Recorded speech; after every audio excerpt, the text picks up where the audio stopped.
क्या आपको मालूम है भारत में एक ऐसा सीक्रेट किलर घूम रहा है जो चुन चुन के धीरे धीरे देश को बर्बाद कर रहा है। हम इसको अपने आसपास देख सकते हैं, अपने स्कूल्स में, घर में, कॉलेज में, लेकिन you really have no idea how far it has gone. उस किलर का नाम है obesity.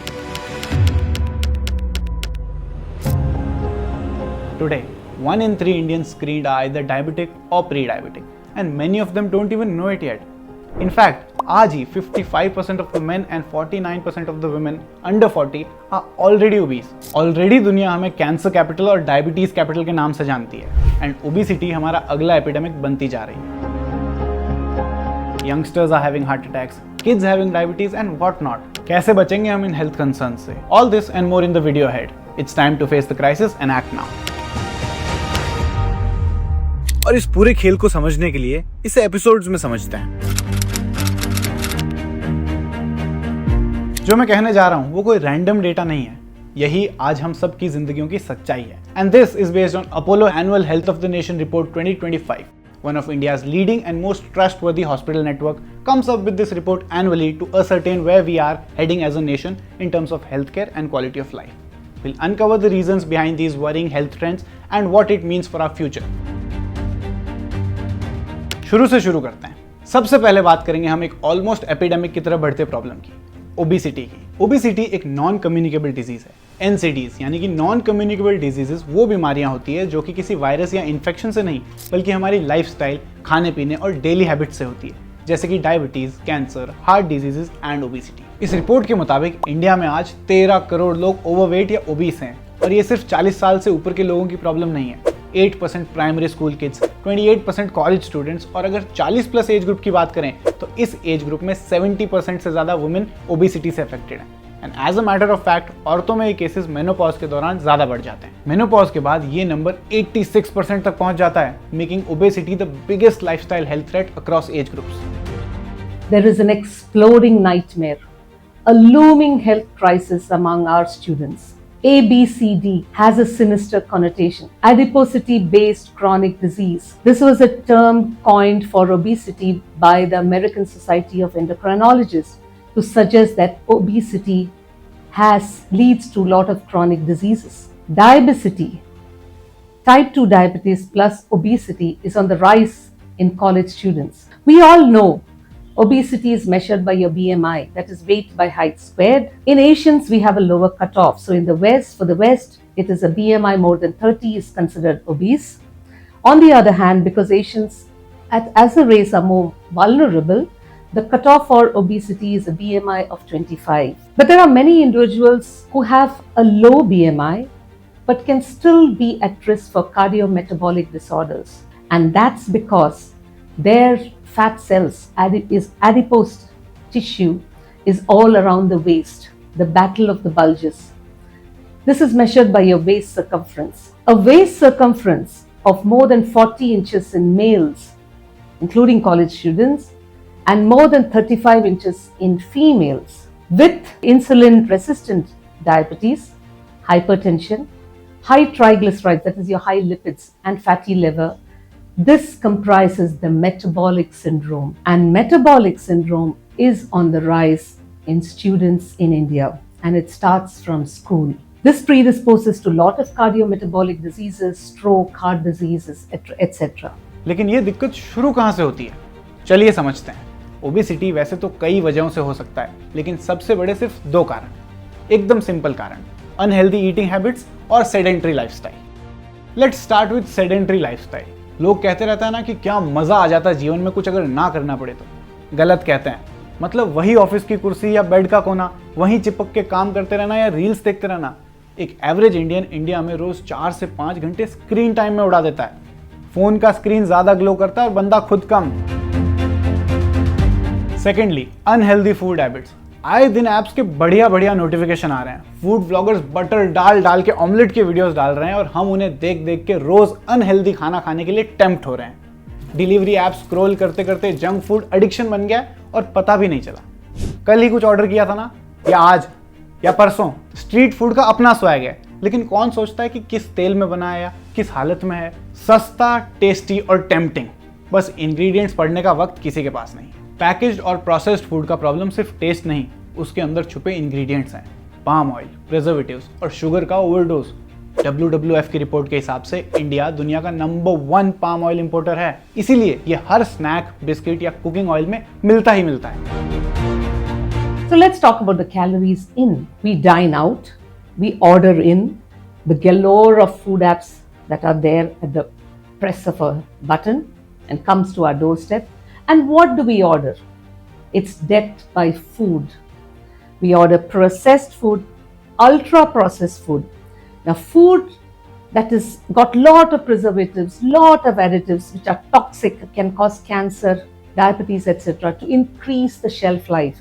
So any food that is very processed and has a long shelf life will have additives and preservatives which are not good for the body, including bread. So bread which comes in plastic packets and then you have a long shelf life of 1-2 months, that has a lot of toxic preservatives, even if it's whole wheat, that is not good for the body. Then we have fried foods. This fried food is fried in palm oil. Now palm oil, we could talk about palm oil alone for a long time. So palm oil is highly rich in saturated fatty acids. And if that palm oil is reused, so reused cooking oil over and over again, a lot of toxic acids that are released when cooking oil is fried, reused and reused. And that food that is cooked in that reused cooking oil has a lot of toxic acids which can cause cancer.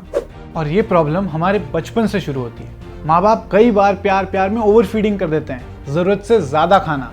बच्चे को ABC पसंद है तो बच्चे को वही दिला दिया, and that has given a rise to major epidemic in children. बच्चों और कॉलेज स्टूडेंट्स के बीच फास्ट फूड का क्रेज बढ़ने के कारण ओबेसिटी स्कूल से ही शुरू हो रही है। इस रिपोर्ट के मुताबिक 8% प्राइमरी स्कूल स्टूडेंट्स और 28% कॉलेज स्टूडेंट्स ओवरवेट हैं, 19% कॉलेज स्टूडेंट्स प्री हाइपरटेंसिव हैं और 2% के blood sugar levels already high हैं।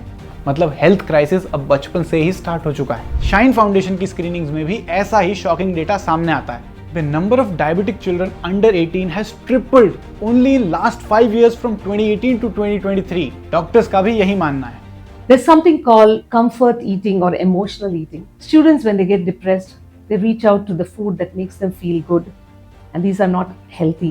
And then they have acne sprouting, they become more overweight, obese, there's body shaming, peers tease them, so they get more depressed. And then they again reach out for this comfort food. This is called emotional eating. So it becomes a vicious cycle. They have to excel in school, there are a lot of homework, tuitions.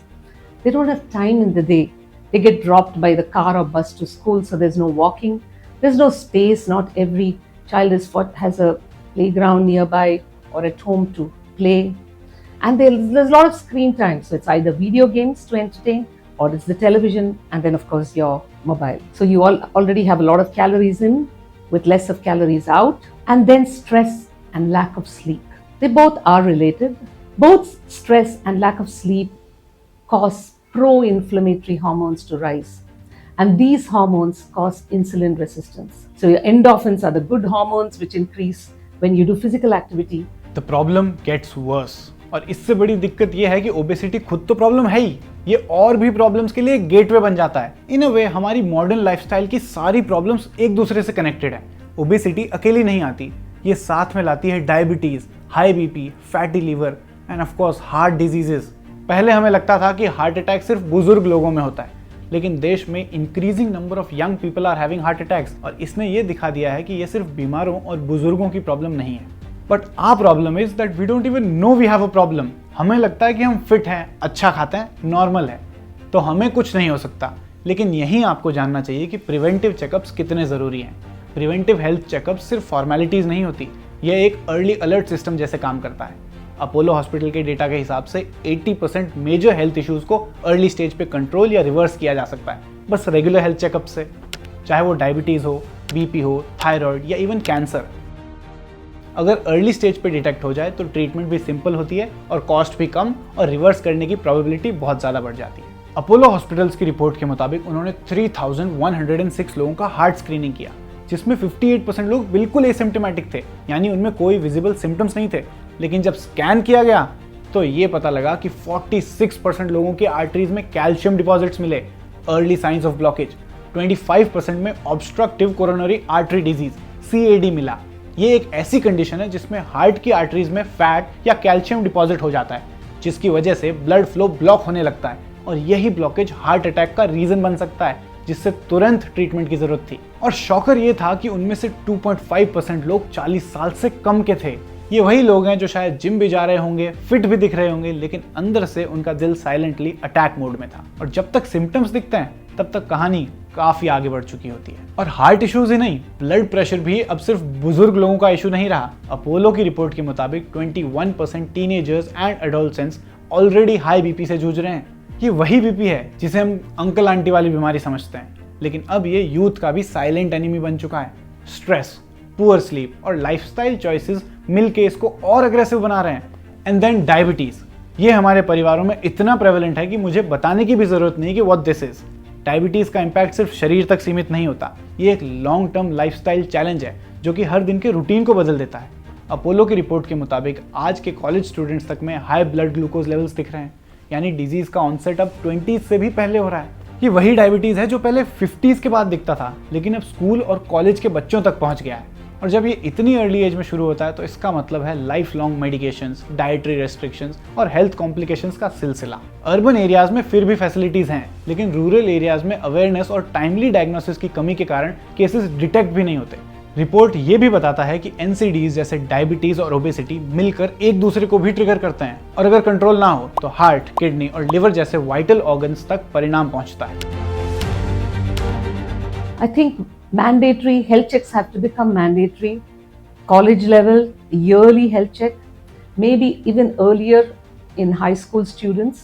And parents have to ensure that all these tests, the waist circumference, the BMI, their blood pressures, the random sugar, etc., HbA1c are being monitored. The government has to have more strict regulations.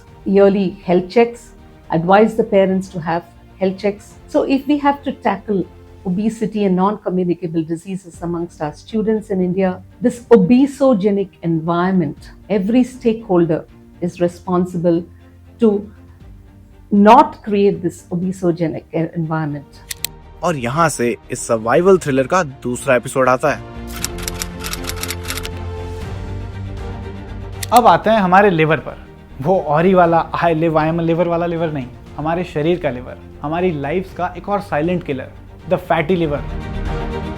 शुरू से समझाता हूँ।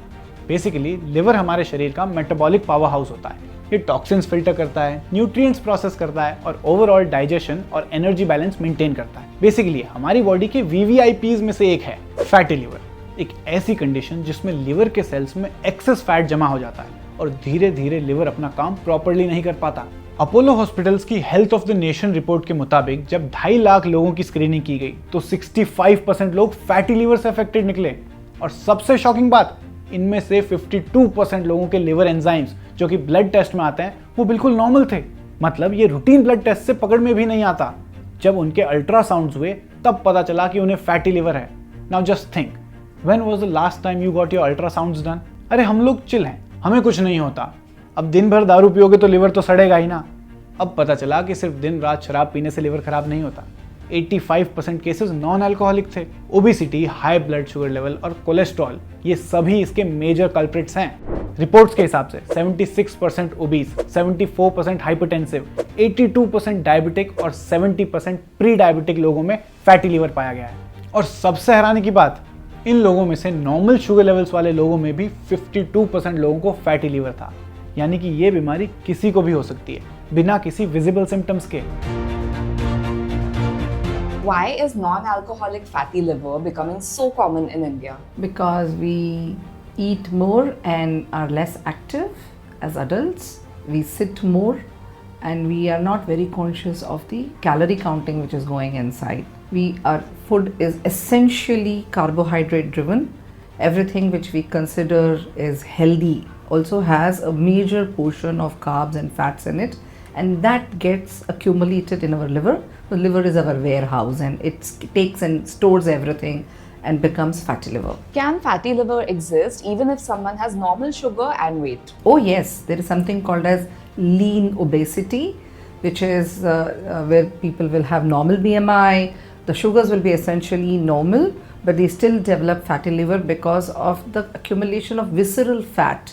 That means the fat which is around the organs in the central obesity. They may be BMI weight wise normal, but their waist hip ratio will be on the higher side. That is what is, so it is becoming it's becoming more and more prevalent now. People think that their weight is normal, so they don't have to do anything, and then we realize that they have fatty liver. अब जरा एक और चीज की तरफ focus करते हैं, health after menopause. Menopause यानी कि किसी फीमेल की मेंस्ट्रुअल साइकिल्स परमानेंटली रुक जाना। मेनोपॉज के बाद महिलाओं के शरीर में सिर्फ हार्मोनल चेंजेस नहीं होते, बल्कि उनका ओवरऑल हेल्थ प्रोफाइल भी ड्रामेटिकली शिफ्ट करता है। एस्ट्रोजन एक फीमेल सेक्स हार्मोन है जो कि मेनली इंपॉर्टेंट बॉडी फंक्शंस को गवर्न करता है। यही कारण है कि मेनोपॉज के बाद एस्ट्रोजन कम होने से उसके प्रोटेक्टिव इफेक्ट्स भी कम होने लगते हैं, जिसका सीधा असर मेटाबॉलिज्म, हार्ट हेल्थ और इम्यूनिटी पर पड़ता है। Apollo health of the nation report 2025 के डेटा के मुताबिक डायबिटीज का रिस्क 14% से बढ़कर 40% हो जाता है, ओबेसिटी 76% से 86% तक पहुंच जाती है, फैटी लीवर 54% से 70% तक बढ़ता है, हाइपरटेंशन 15% से 40% तक जाता है, डिस्लिपिडीमिया जिसका मतलब है खून में फैट्स और कोलेस्ट्रॉल का नॉर्मल रेंज से बाहर जाना, इस कंडीशन के चांसेस 34% से 36% तक बढ़ जाते हैं, और मल्टीपल कोमॉर्बिडिटीज जिसका मतलब है एक से ज्यादा बीमारियों का होना, इस चीज के चांस 22% से 39% तक पहुंच जाता है। मेनोपॉज के बाद बॉडी का एस्ट्रोजन हार्मोन कम होने लगता है, और वही हार्मोन पहले मेटाबॉलिज्म और हार्ट हेल्थ को प्रोटेक्ट करता था। इसकी कमी से बॉडी इंसुलिन का सही रिस्पॉन्स देना बंद कर देती है, जिसकी वजह से वेट गेन होता है और डायबिटीज जैसे प्रॉब्लम्स बढ़ने लगते हैं। आर्टरीज भी स्टिफ हो जाती है, हार्ट प्रॉब्लम्स का रिस्क भी बढ़ जाता है। इस टाइम पे विटामिन डी, B12 और आयरन की कमी भी कॉमन हो जाती है, जिसका डायरेक्ट असर एनर्जी, इम्यूनिटी और बोन्स पे पड़ता है। और ये जो आयरन और विटामिन की कमी है ना, ये एक बहुत बड़ा प्रॉब्लम है। डेफिशिएंसी का मतलब है किसी चीज की कमी होना। हमारे शरीर को जो चाहिए, अगर वो उसे सही अमाउंट में ना मिले तो वो हमें कमजोर करता जाता है। भारत में 45% महिलाएं और 26% पुरुष अनीमिक हैं। अनीमिक नहीं समझे? चलिए आम भाषा में बताते हैं। हीमोग्लोबिन कम है, यानी कि वो कंपोनेंट जो ऑक्सीजन को पूरे शरीर में ले जाता है वो कम है। जब आप अनीमिक होते हैं तो बॉडी को प्रॉपर ऑक्सीजन नहीं मिलती, जिसका सीधा इफेक्ट होता है एनर्जी लेवल्स, इम्यूनिटी और स्टेमिना पे। आपको बार बार थकान महसूस होती है, चक्कर आ सकते हैं और काम में कंसंट्रेशन भी वीक हो जाती है। सिंपली पुट, कम खून इक्वल्स टू कम ऑक्सीजन इक्वल्स टू कम एनर्जी। और ये कोई ओल्ड एज रिलेटेड प्रॉब्लम नहीं है। अनीमिया के साथ साथ विटामिन डी और B12 डेफिशिएंसीज भी आज हर दूसरे जवान को अफेक्ट कर रही है, स्पेशली 40 से कम एज की विमेन। इस रिपोर्ट के मुताबिक 50% young adults vitamin B12 deficient हैं, और विटामिन डी की कमी तो इतनी ज्यादा है कि 82% विमेन और 77% मैन इसका शिकार हैं। अब समझ में आया हर समय थका थका सा क्यों फील होता है।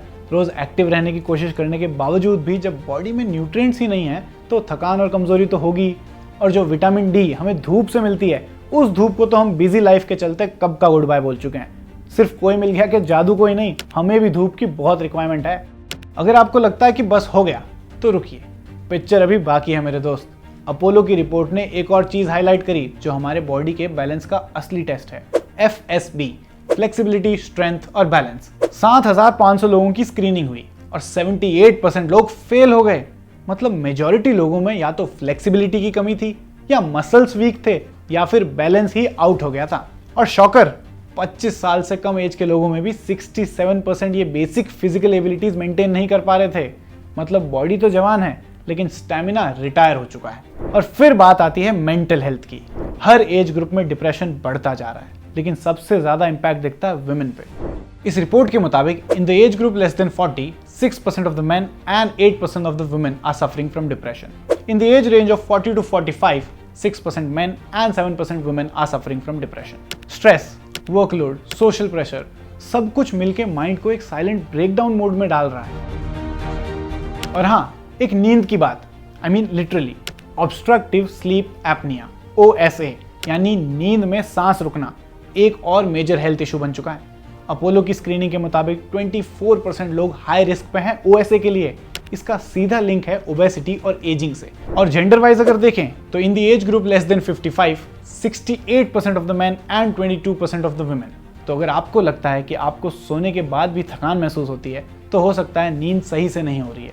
और last but not the least, cancer, जो पहले कभी कभी होता था अब हर दूसरे दिन सुनने को मिलता है। और इंडिया में प्रॉब्लम और भी डेंजरस इसलिए है क्योंकि डायग्नोसिस होता है लेट और 60% केसेस स्टेज 3 या स्टेज 4 पे डिटेक्ट होते हैं। 40% कैंसर्स का लिंक डायरेक्टली टोबैको यूज से है। Common cancers in main lung cancer, mouth cancer, liver cancer, in women breast cancer, cervical cancer and ovarian cancer. मतलब एक तरफ लाइफस्टाइल ने सिस्टम को स्लो पॉइजन दिया है और दूसरी तरफ हम स्क्रीनिंग भी लेट करते हैं। क्या हम इस डायरेक्शन में जा रहे हैं जहां दवाइयां खाना, इंजेक्शंस लगवाना, हॉस्पिटल जाना एक रूटीन बन जाए? ऐसा ना हो, इसके लिए अवेयरनेस से बड़ा कोई ट्रीटमेंट नहीं है। लेकिन डोंट वरी, कहानी खत्म होने से पहले एक आखिरी एपिसोड बचा है। तो क्या करना चाहिए? सबसे पहले डिनायल मोड से बाहर होना पड़ेगा। ये सोचना कि ये सब तो दूसरों के साथ होता है, वही सबसे पहली गलती है। हाँ, हो सकता है हम इन प्रॉब्लम्स को पूरी तरह से रिवर्स ना कर पाएं, लेकिन अगर लापरवाही थोड़ी सी भी कम हो तो इम्पैक्ट बहुत बढ़ सकता है। और इसीलिए अपोलो हॉस्पिटल्स ने एक स्मार्ट अप्रोच निकाला जिसे वो कहते हैं द नज इफेक्ट। नजेस जो हमें रेगुलरली याद दिलाते हैं कि हेल्थ चेक करवा लो, शुगर देख लो, लीवर टेस्ट करा लो। ये नजेस जब टाइमली मिलती है तो बिहेवियर भी धीरे धीरे बदलने लगता है और इसका असर रिपोर्ट ने क्लियरली दिखाया भी है। जिन लोगों का BMI हाई था उनका एवरेज 4 kg तक वेट लॉस हुआ सिर्फ नजेस और प्रोएक्टिव चेकअप से। ब्लड प्रेशर पेशेंट्स ने अपने सिस्टोलिक और डायस्टोलिक रीडिंग्स को 20 mmHg और 13 mmHg तक रिड्यूस किया और 59% डायबिटिक्स ने अपना HbA1c कंट्रोल किया just by tracking and nudging. समझ रहे हो? Timely reminders that push you just enough to take action, बिना चिल्लाए, बिना ज्ञान दिए। जैसे किसी ने हल्का सा कंधे पे थपका के बोला हो, भाई एक बार टेस्ट तो करवा ले। तो सॉल्यूशन सिंपल है, रूटीन हेल्थ चेकअप्स करो even if you feel fine. Ultrasound, BP, sugar, liver functions, vitamin levels, ये सब एक बार स्क्रीन कराओ। सिम्टम्स का वेट मत करो because by the time they show up it's often too late. Health checks for screening right from a very younger age. Like we have pediatric packages, we have for adults, and then we have a geriatric program. All these end up in a platform called as Health Mentor Dashboard, where we segregate them on the basis of the severity of their health check, mild, moderate and severe. The mild ones get a call or a WhatsApp nudge. Everybody gets a call, but depending upon their situation, they get a weekly call or a monthly call or a quarterly call, and we see when the health mentors connect with the guest who has undergone a health check, that it makes a very big difference to their motivation, the way they eat, the doubts they have, and it's a very, very beautiful communication which exists between a guest and the health mentor. We have seen almost 70% bringing down their HbA1c, their weight, and compliance to blood pressure and cholesterol medication. This is one of the beautiful part of health checks which we do, what we call as the nudge effect. और सबसे important, start small but start somewhere. हर छोटा action जैसे 10 minute walk या daily एक healthy swap एक बड़ा health reversal बन सकता है। तो अगर अपोलो का प्रो हेल्थ प्रोग्राम आपको वो नज दे रहा है तो यूज करो भाई। अपने आप को इग्नोर करना अब लग्जरी नहीं, अब तो सर्वाइवल स्ट्रैटेजी है for yourself, for your family and for your nation.